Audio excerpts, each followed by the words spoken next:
You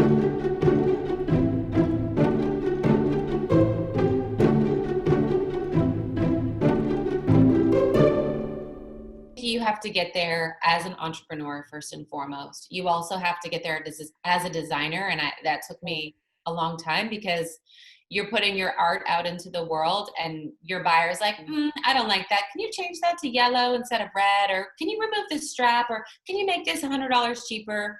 And 15 years in, you sort of have to have thick skin to that. And so I think that I say I liken failure to a muscle. The more you fail, the stronger you get, and you sort of bounce back and are more resilient. So Mhm. you have to be tough to stomach, what we all go through as entrepreneurs, or when we had to let go of our staff. It's the worst thing in the entire world, but you have to find a core of strength of like, I got to stick with this. I have to persist through this. Yeah.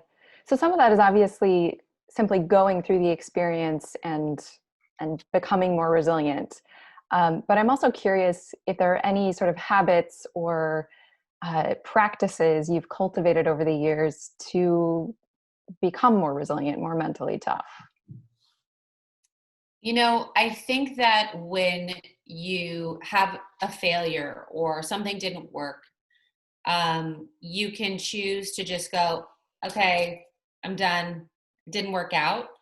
And I think I really go into this, I bear with me here, but my visualization technique of like those old Rolodexes where, you spin them and the cards go through.